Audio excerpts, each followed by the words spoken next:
Nothing builds the thrill quite like seeing our Buffalo Bills march right down the field. Every pass, every play, and every touchdown.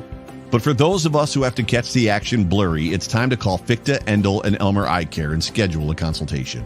With Zeiss Smile technology, you can have your vision corrected in moments so you can get back to focusing on what's important. It's a quick, pain-free procedure with a world-class team, and you're back in the action. Visit us online at Fichte.com and take our free self-evaluation test to see if you are eligible and schedule a consultation. Because here in Buffalo, we don't just watch the game, we live it. Fichte, Endel, and Elmer Eye Care. We are focused on you.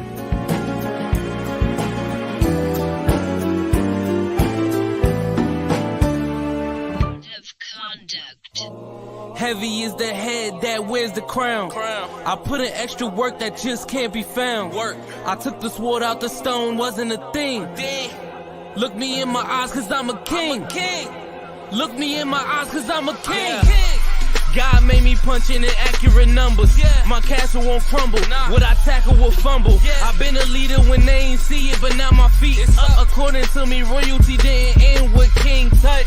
Crown on my head, clouds is at my legs. Big says sky is the limit. I look down on the ledge. I push the bar like I'm opening a cell. Hands in my cookie jar, you won't come out with a single nail. I need all of mine. The weight of my shoulders won't fit on a scale. What's a king to a giant? Well, Goliath fell. Even if we playing chess, dog, this king can't be checked. I make all my moves on the board, I invented my steps. I'm a king, the blood of a ruler. I feel like Mansa Musa.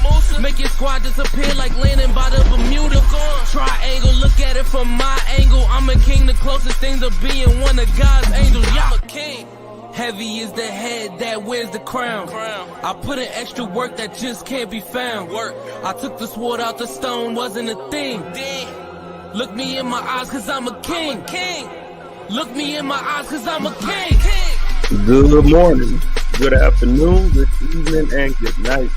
This is the Code of Conduct of the King podcast. I am your host, JSpenceTheKing, and I still don't have a voice. So y'all gonna have to bear with me. I don't feel like talking, but I'm talking as normal. Buffalo Bills, week 2. We have the Raiders, and I got a special guest joining me tonight. I got my man Kenny King Jr.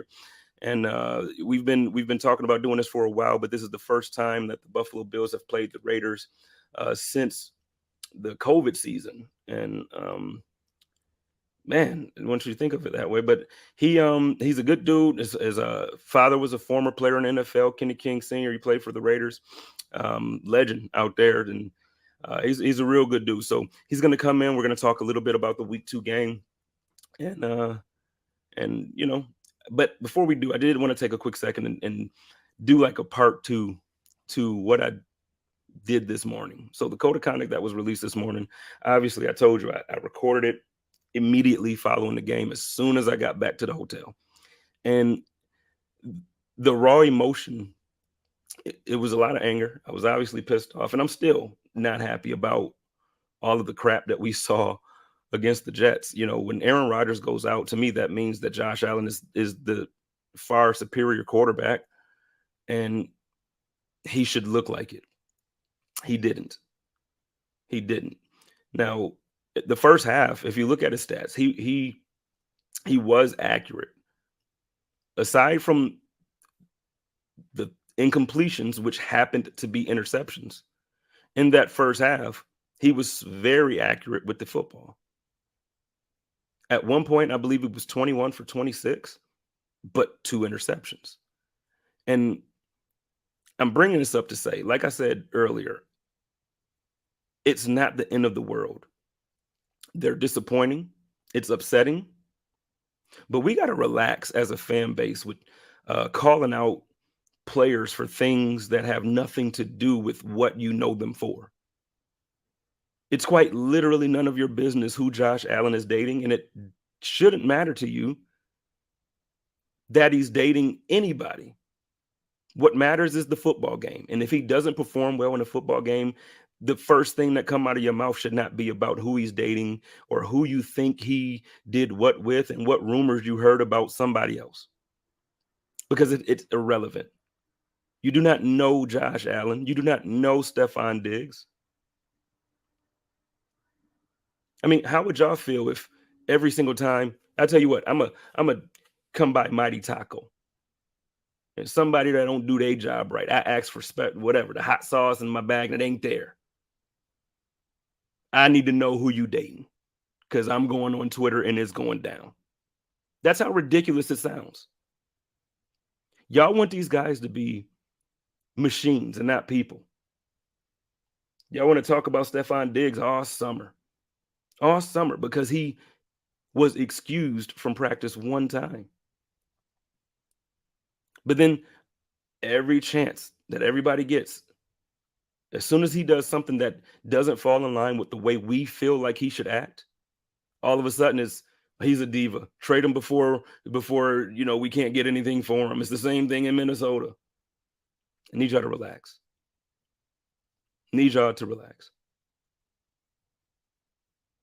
Other thing that I wanted to kind of double down and speak on, Damar Hamlin.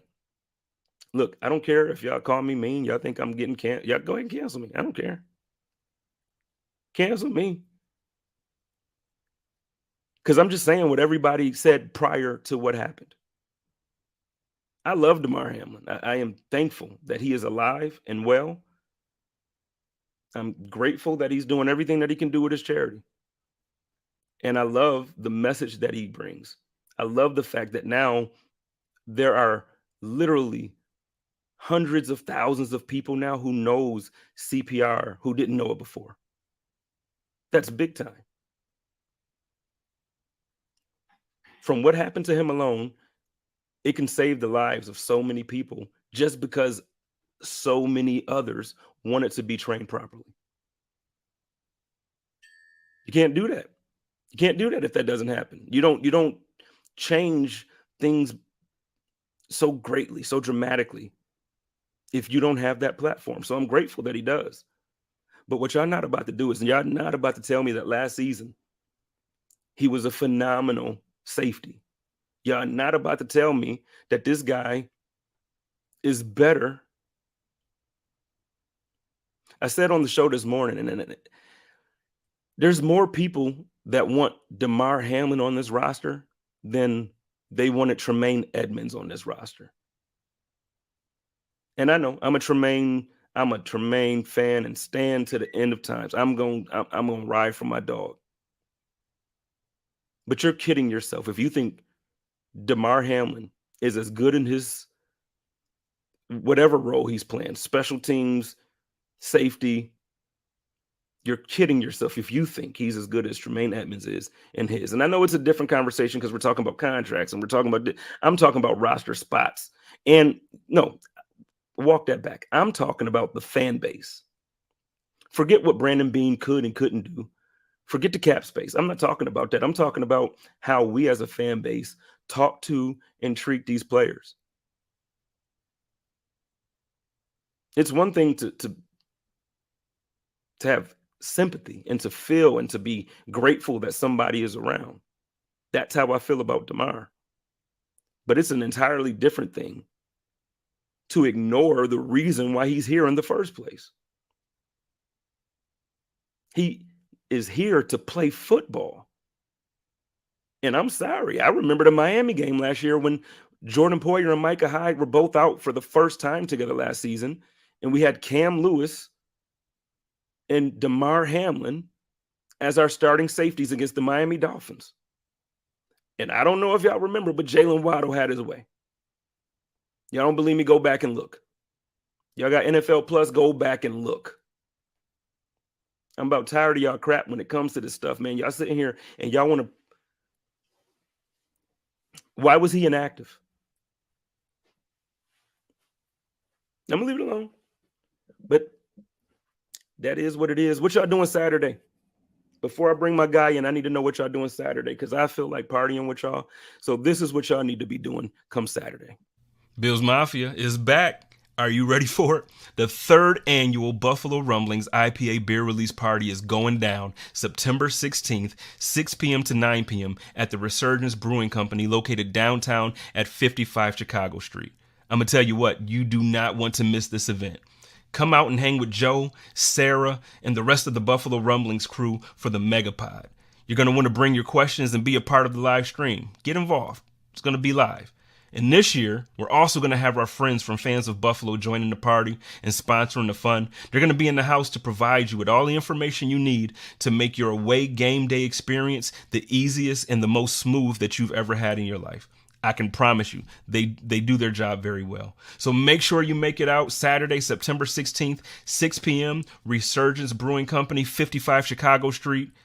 Ladies and gentlemen, y'all know what it is. I told y'all every week I'm coming with the fire. I'm coming with the best interviews, especially for the games that we got going on. And today, I'm going to tell you what, when Kings unite is always a big deal. And it's your boy, J Spence, with your boy, Kenny King Jr. And we here. What's going on, Kenny? Yeah. What's good? What's good? Man, I'm amped to find. We've been saying we was going to do something for the longest. It's been like 2 years. Yeah, this has been a long time in the making, so it's good to finally get something on camera. Yeah, for sure. And really, are you coming to the game? No. Okay, Unfortunately, I won't be making it. I'm gonna go. I'm gonna be out there for week 3 in Vegas. Okay. I was just saying because if you come and I had to make sure, whatever pizza, wings, or something like that, you would have had to experience Western New York the right way. But I need to. That is actually one of my goals, is to make it out to Buffalo, because the only fan base that I actually like outside of my own fan base is your guys's. Bills Mafia, they know how to throw a party. So I definitely do need to make it out sometime. I feel like it's similar. Every time I've gone to any type of event for the Raiders, I know a couple years back when the draft was in Vegas, and then they had there was a Raiders super fan party, and man, I went to that thing and it was the best party I've been to outside of a Bills tailgate. So I get it. I just feel like there's similarities between the fan bases, and we're passionate, man. We're passionate. Oh yeah, definitely. It's a good way to put it. Yeah, I mean, others would probably put it differently, but we're passionate. So, but let's get to it, man. Sunday, your team came out victorious. You had your boy. Look, I didn't believe in him. I'm gonna tell you straight up. Jimmy G got the dub when Josh Allen got me embarrassed. So what? How do you feel about Jimmy G coming over? Are you happy that it's him and it's no longer the whole situation is different? Derek Carr's gone. Yeah. And Darren Waller's gone. So the offense looks different. Yeah, the offense looks different, but even though the offense looks different, there's still a lot of key pieces there. You've got Devontae Adams, you got Josh Jacobs there. Bringing in Jacoby Myers was huge. But I think the thing is for me is I love Derek. I think Derek's a great dude. I think he's a good quarterback. I think he's going to do fantastic down in New Orleans. I noticed last season that him and Josh weren't on the same page, and it was continuously that they weren't on the same page. And so for me, I think it's a better fit for Derek down there, and I think it's a better fit for Jimmy here. And I watched Jimmy in the offense. We only punted one time, right. So we only had one punt. The others were, a couple penalties. There was a kneel down at the end of the half, a kneel down at the end of the game. But we only punted the ball one time, and that ball movement was huge. There was obviously that interception in the end zone that Jimmy had, but he basically looked the team in the eye and said, "Look, I got this. Put this on me. I got this. Let's get after it." And that's what I liked, is the intensity and the ability to get after it and get back in there and just continue to play.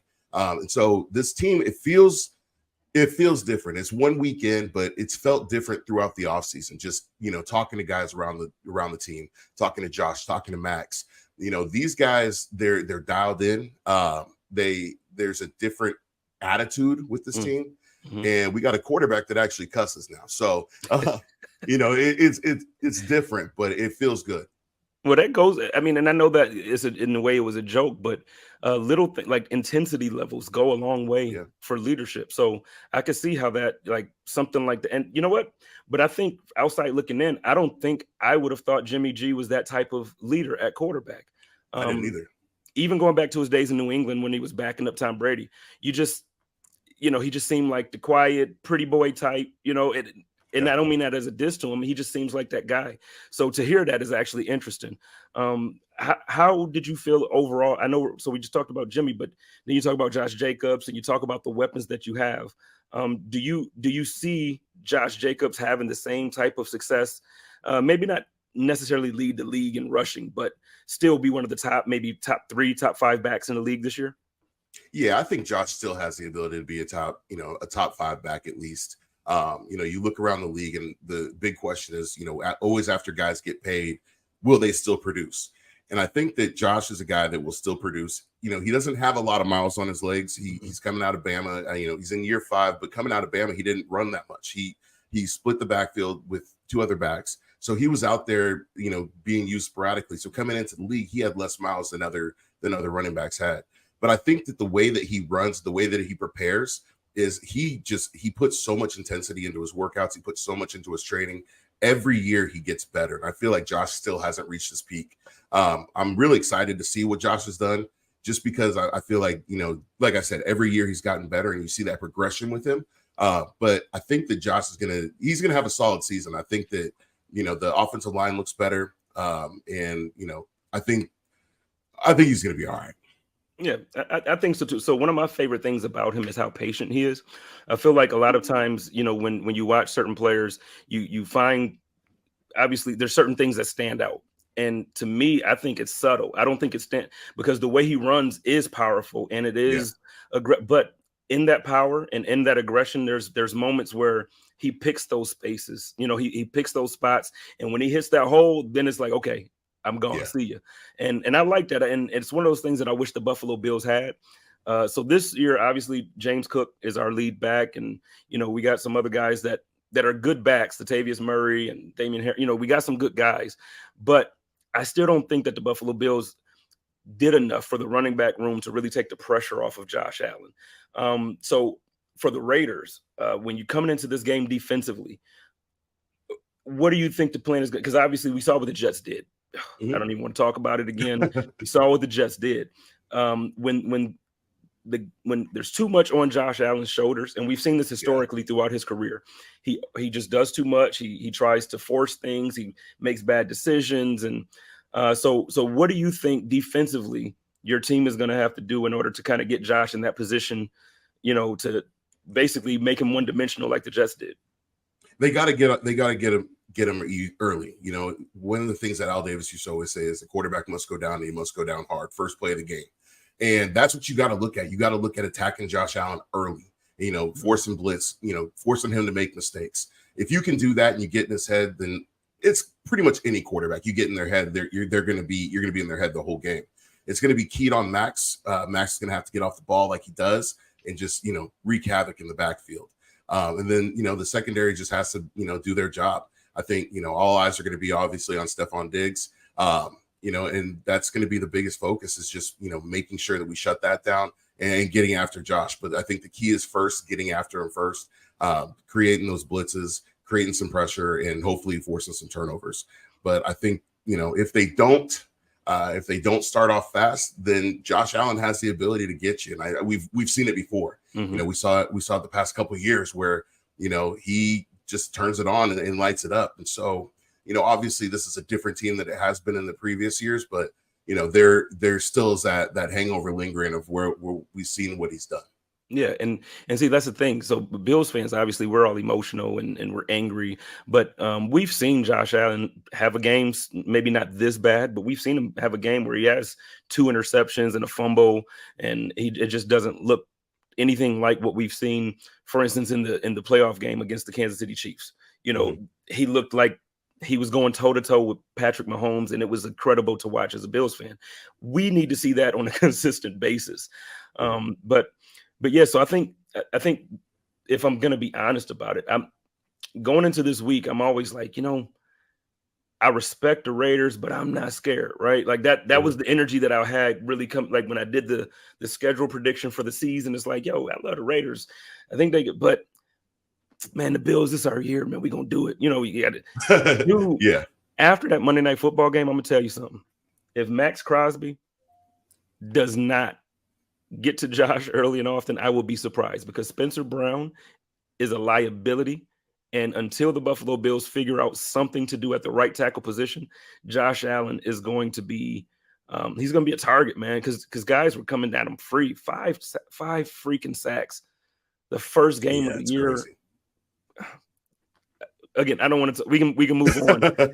But Max Crosby, tell me what makes this guy so great, man? Like, because you watch him and he doesn't look like a TJ Watt like freak. He's Diesel, you know, he out there, but he ain't. He don't jump off the screen but he does when you watch him play. What makes this dude so amazing? Max is built different, man. I mean, he's another guy who I've loved watching his progression over the past 5 years. I mean, this guy, he came into the league, 4th round pick, out of Eastern Washington, Eastern Michigan, small school. You're like, okay, well, what's this guy going to do? We see him at Hard Knocks. First thing I saw was, when he broke his hand and he's going out there the next play and he's like, fuck it, I got this, And I'm like, dude, this guy is a dog.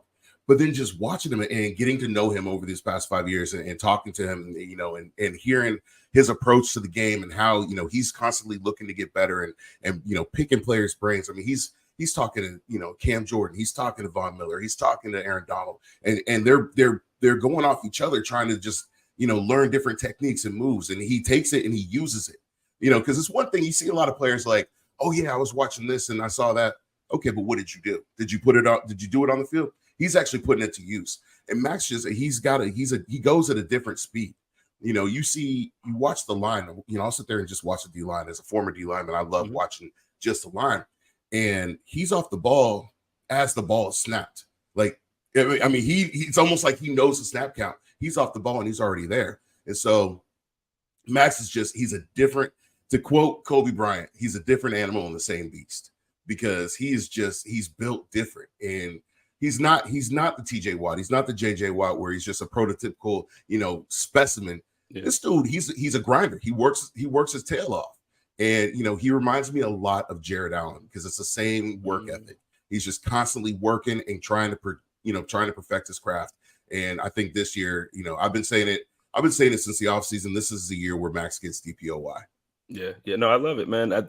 He's one of my one of the defenders around the league that's not on the Bills that I'm like, oh no, he's just one. Yeah, there's a handful of guys that, like you said, it's obviously it's one of those things to like the specimens, but yeah, I like those diamonds in the rough that those 4th round draft picks that outperform their draft position by far, and Stephon Diggs, those kind of guys, like when he was drafted, nobody thought Diggs was going to be a wide receiver. They had him returning punts his first year. Yeah. So same thing with Max and all of that. And man, incredible. I love it. So you mentioned, your former, position as a defensive lineman. I want to ask you about Ed Oliver, because I'm a little rough on Ed Oliver as a Bills fan. We gave him a lot of money. We gave him a whole lot of money. And from what I see, he has big games on Thanksgiving. And then you kind of can sprinkle one here and there, but consistently he doesn't show up on the stat sheet. He doesn't plug holes in the middle of the line. He doesn't do, from what you've seen from him. And I don't know how much film you got a chance to watch so far to prepare for this weekend, but when you watch Ed Oliver, what is it that you either see that you like, or what do you feel like he's not doing? Is my assessment of him completely wrong? Maybe I'm just too sensitive. No, it's not completely wrong. I think as fans, we expect more out of our guys, right? Especially when you draft a guy in the 1st round. I mean, look at Cleve Farrell, where I was a big Cleve Farrell fan, and I always expected more. I'm like, okay, Cleve, come on, let's get over that hump. Let's do something. But Raider fans, we did the same thing with Khalil Mack. His rookie year, we were like, well, Khalil Mack he's gone 10 games without a sack, and then he rattles off 4 sacks. And we're like, oh, okay, And I think that just as fans, we are overly critical of the players on our team, because we look at it as, this is our team. We look, as fans, we look at it, a lot of us look at it as, this is my team. This is my money. I'm paying for these tickets. I'm paying for these jerseys. So I feel like I'm paying your salary a little bit, and I want to see you perform, right? Like I'm paying good money to go to these games. I want to see you perform.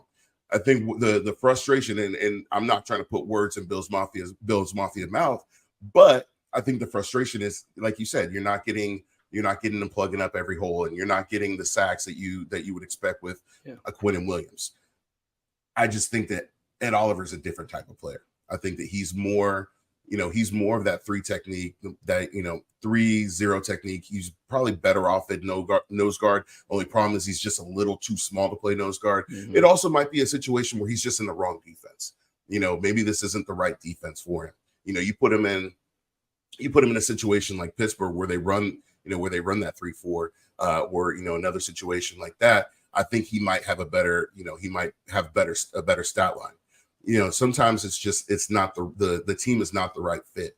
And I think that may be the case with Ed Oliver, but I think he's a solid player. I think, he's definitely somebody that you build the line around. He's somebody that, you want to add players to help him. But he's definitely not a guy that's going to be that lone wolf out there. He's not an Aaron Donald. He's not a Quentin Williams. He's somebody that, right now I look at him as a rotational player. I'd put him more in second and third down role, or first and second down roles. He's not really ready for the situational pass rushing. Okay. Well, before I get your predictions and kind of, I always try to ask, if you got any good bets that you think some people might, if they're going to add a parlay for your team or anything. So before we get there, I just want to hear a quick word from our sponsor, and then we'll get to it. And man, I'm ready for this game. Let's get it. Yeah. Hey, football fans, the season is here. So that means family, football, and food. But for the NFL's best fan base, it can't be just any food. Bills Mafia only eats the best during the season. And the best is Picasso's Pizza. With 4 great locations in Western New York, it's so easy to treat yourself to the most flavorful pizza on game day. Picasso's. We are Buffalo Pizza, shipping local and nationwide. Order online at picassospizza.net. And shout out to Picasso's, man. I just got to Buffalo from New York from week 1, and on God, the first stop I made was Picasso's. I'm literally that pizza looked good. Yeah, it's on it. So like I said, when you do come, I'm gonna make sure, even if I'm not in town, I'm gonna make sure that you're gonna get the Buffalo treatment when you're in town. So for sure. But so for this game, man, obviously I'm sure as a Raiders fan, you have the you're thinking that your team is going to do pretty well here. So what are you predicting for this game? How do you see it going? And then also try to give me a stat line for your QB. Yeah. So this is a game that before the season, I was like, I'm not sure. I'm not sure about this one. I always look at the Bills as a tough opponent. Even when the Bills weren't playing well, I was still looking at the Bills as a tough opponent. I mean, it's just one of those games where, especially on the road, it's a little bit harder, and that's when you go to that Eastern time zone and you're used to playing on the West Coast, and you do that's when you start to worry about it. I'm obviously I got to pick the Raiders to win this one, but I think it's going to be close. I feel like Josh Allen always plays this tough. Looking at it, what I'm expecting and the way that the Raiders are going to win is on the ground. I think Josh Jacobs is going to be the key to winning this game.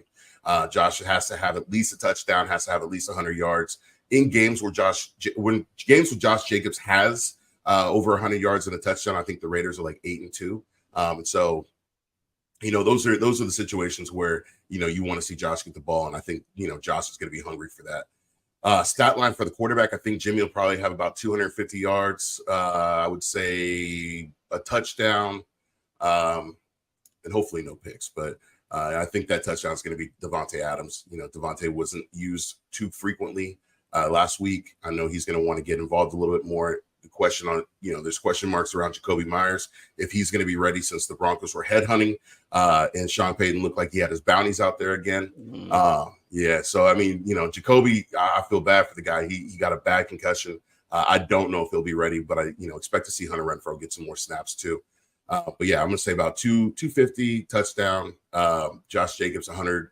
I'm going to say 120 yards, 120 yards and a touchdown. Whoa. Okay. Now, ladies and gentlemen, listening to this by Podform, I'm going to tell you that to me is a fair reaction based off of what we just saw on Monday night. Because before Monday night, I think a lot of people, and not just Raiders fans. I'm good with a lot of Raiders fans, and we talk about games in advance and stuff. And prior to the season, the conversation is exactly how it was when you just started. You said, "No, I always look at the Bills like a tough team," and then now after what you saw Monday, it's like, well, we're gonna win it. We got Josh Jacobs gonna get 120 on you. He's gonna put 120 on y'all heads. But it's fair, because I think at this moment, Josh Jacobs is a better running back currently than Breece Hall. I think Breece Hall is fantastic, but coming back from an ACL injury, I just can't put him in that same class yet. But this dude came out looking like Adrian Peterson, man, like on these 2 plays. At one point in the game, he had 108 yards on 2 carries. Like, how ridiculous does that sound? It's nuts, man. Yeah. It's always hard, they say any given Sunday, any given Monday, but he was ready to go. And the Jets offensive line is not good. I mean, we saw what happened to Aaron Rodgers. That offensive line is not good. They were getting dogged all preseason. We saw it on Hard Knocks. And that's the only reason why I make this prediction. When you get Josh Jacobs inside the 20, he turns into a touchdown machine. Yeah. And that's what we saw on Sunday is that the Raiders have the ability to drive the ball, and we know that Jimmy's really good in the red zone. And I think that's why, I put Josh with that total. Okay, I respect that completely, man. I'm gonna go this time. Last week I actually picked the Jets to win. I said they were going to win 24-20. It was pretty close. This week, I think because of that loss, I think they're going to get at Josh all week. I think the way the coaching staff, even the way in the pressers after the game, Sean McDermott, this was the first time in a long time that I feel like when Josh didn't show up and he didn't play well, this is the first time that I feel like the coaches, Coach McDermott actually said, no, this is not acceptable. He has to play better. You can't turn the ball over. You have to make better decisions. And it's like we have the same presser every year. We have, and Josh even said, this time I'll give him some credit because this time, he didn't give you the normal, I got to play better. He didn't give you that. He's like, nah, I played like shit. And I'm the reason we lost. And, so it was a different level of accountability. But, I just think this week he can't drop two. We can't drop two in a row. And because at this point you drop two to AFC opponents, you're already 0-2. Miami is looking like Miami's looking. If Tua stays healthy, Miami is going to have a lot to say, a whole lot to say. So, So like I said, I feel you. I'm gonna go. I respect yours, but I'm gonna say this one's gonna be the Bills. I think it will be a good game. So I'm gonna give it like, 31-28 is where I was going with it. I don't think it's gonna be like a blowout by any means on either side. I do think you guys are gonna run. Josh Jacobs gonna have his way. So but hey. I'll tag you next week or something if we win. I'm not gonna say nothing if we lose. I'm just, but no, man. Good luck to you, boys. Man. If we win so much. If we win, you have to eat buffalo wings with ranch. You don't try to get me kicked out the fan base. I'm a blue cheese guy, so Bills Mafia, don't come at me. No, but you know what though? That's a deal I can make. That's a bet I can make. If we take that L, I'm gonna go ahead and I'll do it live on the show one time. I have some wings, make some so they can be disgusted in the comments like they do. So, but look, we're gonna get on out of here. Why don't you go ahead and plug your show or plug any content if you got some articles coming or anything? And check me out. Real Talk with Kenny King Jr. on every platform. You can check me out on Instagram, Twitter. At Kenny King _Jr. on Twitter or X. I'm still gonna call it Twitter. It's mama named Twitter. I'm gonna call it Twitter. Instagram's at the _Kenny King Jr. But yeah, give me a follow. Look, I know I'm a Raider fan, but I'm funny, so at least get a laugh out of me. What you're funny, and the thing is, again, like you're not a Bills hater. Like there's some fan bases where it's like, no, I can't fool with them. I'm just not even gonna follow them. I'm telling you, the Raiders fans are legit. Now, this week, we might not have the funnest time come Sunday with Raiders fans because they passionate just like us. So they might, they gonna get under your skin if you let them. Yeah. But after the game, it's all love. So, but hey, man, I appreciate you taking the time to do this. I know how your schedule is, and I know what you got going on. Keep doing it. I enjoy watching you, bro. Like you inspire me to keep pushing. A lot of things that you have done, you've kind of laid a blueprint for some of us, and I respect that, and I appreciate you. So I just enjoy giving people their flowers face to face. So keep going. Appreciate that. Yeah, keep going. Don't stop, my dude. No, you too, man. You killing it. So thanks, man. Let's do it. Let's get it. So y'all know how we do it over here with Buffalo Rumblings. Y'all love each other. Take care of each other and live in peace. And as always, stay positive. Test negative. Go Bills. Code of conduct.